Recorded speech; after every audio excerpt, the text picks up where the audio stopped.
Welcome everyone, Christine here with a discussion about Queek Headtaker and why he is so much better than Tretch Craventail on the campaign. There are a number of reasons, but first let's talk about Tretch for a bit. He is a melee-focused Legendary Lord for the Skaven, and in particular he's focused on Storm Vermin. So is Queek, though in different ways. He gets better Storm Vermin with Encourage, you get cheaper Storm Vermin. Now, Storm Vermin and Clan Rats are not really the units I want to use as Skaven because there's generally better units in the roster from early on until much later on. Now, Tretch does have a significant amount of benefits when it comes to casualty replenishment, devastating flanker for his units, which is not something to be underestimated, but most of the battles you're going to be facing in the campaign are going to be minor settlement battles or siege battles. You will fight some armies, obviously, on an open field battle, especially in the Darklands, but most of the battles you will be fighting are either going to be siege battles or minor settlement battles. A benefit to devastating flanker in siege battles in particular is not especially great. You might win every failed battle in the campaign, but that shouldn't necessarily be a problem. What you really need is a good ability when it comes to sieging territories, and that's where a lot of Tretch's benefits end up collapsing on themselves. Like the better Storm Vermin with the Courage certainly are going to be useful throughout your entire campaign, but you don't want to mass Storm Vermin. Now, let's look at Queek. Why is Queek better? It comes down to faction effects, lord effects, as well as starting situation.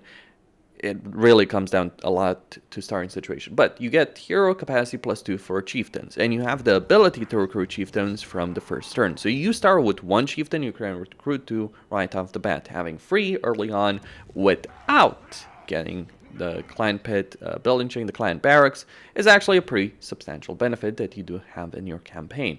Then you can also purchase up to 5 additional levels of Menace Below before each battle, and the food cost for each additional uses of Menace Below is reduced. Now, Tretch does get some Menace Below for free, but he doesn't get that many compared to Queek. Like, Queek is all about the clan rats, really, in his campaign, and the loyalty of those clan rats.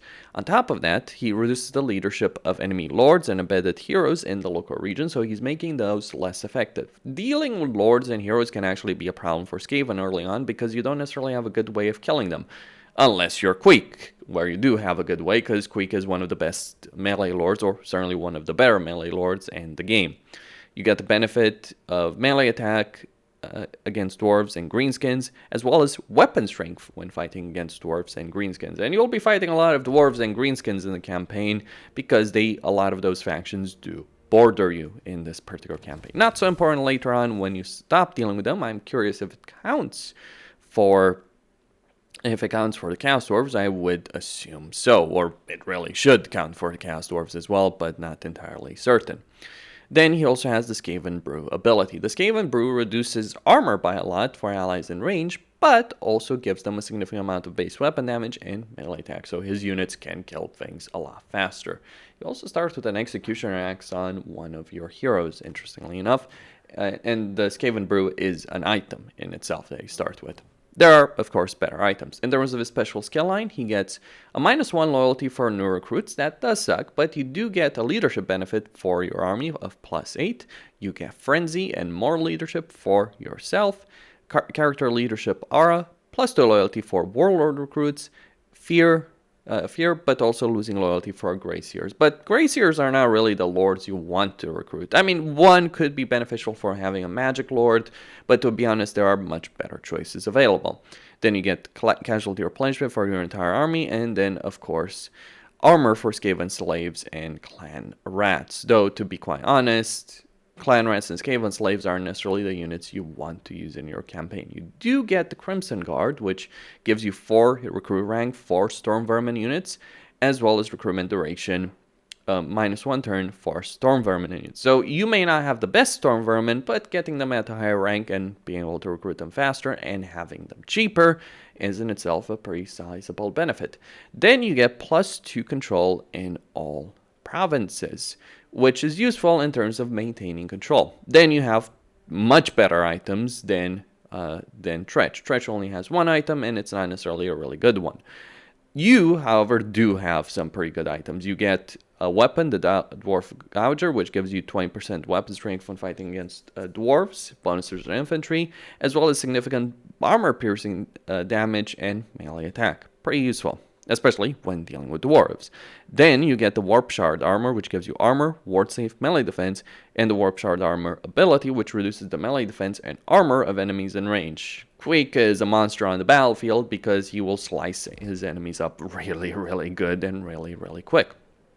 You'll also start with a much better army than Tretch has. I mean, Tretch has 2 Stern Vermin with Sword and Shield. You get 1 with Halberds as opposed to that. The Halberdier version is going to be better because they do have all that lovely armor-piercing damage, whereas regular Storm Vermin, well, they do not. Now, sure, losing the Bronze Shield is not going to be the most beneficial one, but these guys over here with Halberds are going to do better. Tretch starts with 4 units of Skaven Slaves. You start with 4 units of Clan Rats, 2 of which have shields. You also start with the Gutter Runner unit. He starts with Death Runners. I prefer Gutter Runner Slingers. And also you have a Plague Law available from the start of your campaign. Having an artillery unit at the start of your campaign that's good in both field battles and in siege battles against walls and wall towers is a pretty damn substantial benefit. So your starting army is better. Your faction effects feel better.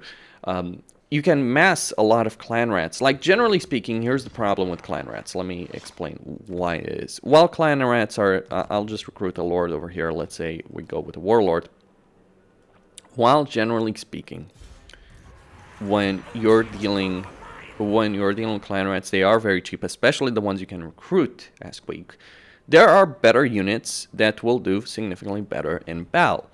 Those are the Night Runners. I keep harping on about Night Runners, and I think a lot of people are of the impression, oh, you just want to play like Clan Eshin in every campaign. Well, no, Clan Eshin is different than every other Skaven because Clan Eshin focuses heavily on the ranged aspect of the Night Runners because they get the armor-piercing damage, which means they stand up to Cafe very well. You don't get the armor-piercing damage, but here's the thing about Night Runners. Night Runners are generally going to be better in melee than Clan Rats. But being able to reduce the cost of Clan Rats does mean you can at least get the swarm aspect down. So you get, you get cheaper Clan Rats, or cheaper to maintain rather, Clan Rats as Clanmores, and you also have a structure over here, the Clanmore's headquarters, that gives you a 30% recruitment cost for Skaven Slaves and Clan Rats. So you can recruit them very cheaply as Queek, and you can maintain them very cheaply. So you can get a lot of armies with Clan Rats. While they aren't effective units, you can get like 3-4 stacks very quickly as Queek and just swarm your enemy with rats. But it is generally better of getting Night Runners. But that also works pretty well for Queek. His starting position is significantly better than what poor Tretch has to deal with. Tretch has the Dwarfs and Skarsnik to the west. He's got Chaos Dwarves all around him. This rogue Chaos Dwarf faction, Drazov. Then he has Imric. And all of these factions, what they have in common is they hate him. With the exception of like the Greenskins, all of the factions, all of the races that surround him utterly despise him. Because he's a dirty, filthy rat. And don't expect to necessarily get along very well with the Greenskins either. Because while Greenskins certainly don't have the same aversion that the Dwarves or High Elves or Chaos Dwarves have towards the Skaven, there's still a -10 aversion to deal with. Though funnily enough, if you are playing as Tretch, you might be the only one that can make an alliance with Gremgor out of all the factions that surround Gremgor. And so you might be able to avoid having to fight that dumb green brute. But there's more benefits in Queek's campaign, specifically in Karak 8 Peaks. Now, there's been a lot of discussion about Karak 8 Peaks and what it does, but you do get some fairly substantial benefits through the Ramsack Dwarven Vaults, which do upgrade to a fairly high level. Just the income from sacking and looting settlements, gaining that, and this is exclusive to Clan Moors, by the way. The one that Skaven can get, all Skaven can get in their campaign is obviously the Pillar City Hub. And while this is obviously useful, the growth, the income, getting this paired with the ransacked Dwarven Vaults and being able to use food to obviously get Karak 8 Peaks at a high level means that Queek is the true master of Karak 8 Peaks and he gets a lot of benefits. Obviously, he does start with the downside of -2 control in all of his provinces when he's not controlling Karak 8 Peaks from the beginning of his campaign. But once you do manage to take Karak 8 Peaks, you're going to have a substantial amount of power in your campaign. Now, Tretch does benefit when you do take out Drazov, because you get the Black Fortress and you can raid Cafe caravans. To be sure, that is a nice benefit, but it's always a bit iffy. Like, in my entire Tretch campaign so far, I've only had, like, one caravan or 2 caravans that showed up in all the turns that I've played it. Caravans can be finicky. Like, if you're playing Drazov, yes, that is his position is substantial. But the reason Drazov's starting position is substantial is because he's going to get a lot of caravans very, very quickly early on. And by the time you get the Black Fortress as Tretch, they'll decide to go down different paths. Or some of those factions will be wiped out. So you can't rely on them as much as Drazov can. Whereas at Queek, you can certainly rely on the income that you're going to be able to get from Karak 8 Peaks. Now, generally, provinces with just 2 settlements aren't great for Skaven, but the sheer amount of income you can get from Karak 8 Peaks more than makes up for it. And also the slots that Creative Assembly has added to it, that they fixed Karak 8 Peaks, because they used to not be worth it, really, in a lot of ways, or the building slots were limited. I would still say it would have been worth it, but certainly not necessarily worth rushing for it in a lot of ways. But now is absolutely worth it. As I said, you spend all your food, pump all your money, you'll get a lot of benefits from Karak 8 Peaks. As Queek, you also have very few enemies to deal with. Like, you have Gorfang Rotgut to deal with early on in your campaign, but after that, not really all that much. I mean, sure, there are the Crooked Moon mutinous Gits, though you might hope that Skarsnik actually wipes them out. Like, interestingly enough, it seems Skarsnik is pretty heavily coded right now to actually take Karak 8 Peaks back. And if Skarsnik wipes out this army and takes the settlement and thus lowers its level, it is going to be a much easier fight than dealing with a full damn stack that is actually over here. Though, bear in mind, it is going to be a pretty high level army. Don't ask me how Skarsnik manages to take Karak 8 Peaks in campaign. I'm a bit befuddled by it myself. I guess it's because he marches within sight of the settlement and fights a field battle, defeats the backstab, and then confederates him. He doesn't actually win the settlement battle himself. So it might be a bit of an issue to deal with in your campaign.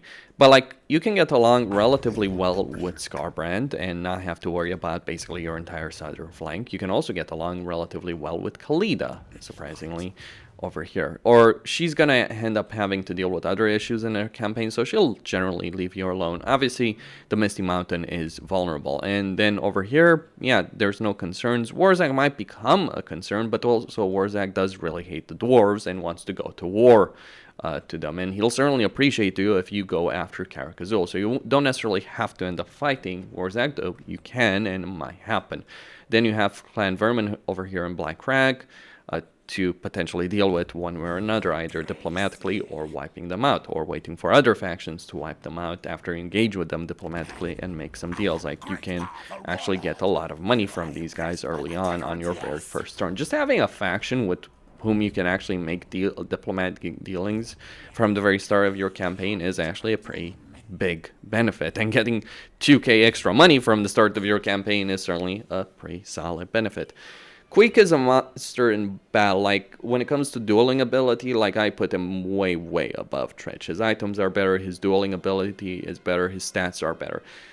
Tretch is better at buffing the leadership of his army, undeniably so, for his ability in running around the battlefield and not taking damage, but when it comes to actually killing stuff, Queek is the one to go for. And being able to kill stuff is important in battles, because the Skaven army is not really good at lord killing, at least the early game arm.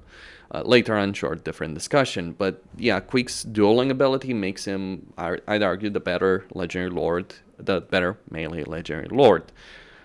Fraught, obviously, is the other Skaven melee-focused lord. I mean, Skrolk, you could say so, but Skrolk is more about the plagues and focus on that. It can be nice to have benefits from plagues as opposed to the downsides. You can really utilize the plagues to your advantage. Just a tip. Don't do a plague in a nearby province. You'll regret it. Do it on a faraway province. Like, just send a plague priest to Karak and enjoy the pain and suffering Forgrim is going to have to deal with in his campaign because of that. But if a plague gets out of control, it's going to bite you in the ass. But those are my reasons why I think Queek is just a better legendary lord. It's a better campaign. It's an easier campaign. You don't have to deal with Drazov's nuclear weapon over here from the Mega Mortar that he does have over here, because that is a bit annoying having to deal with that. You can win it as Tretch, but It's an easier campaign, you have a lot more potential, you have a better lord, you have better items, you have better faction effects, better landmarks, and just overall a better campaign. Quastin here signing out. Don't forget to subscribe, like, and enable notifications, and stay tuned for more.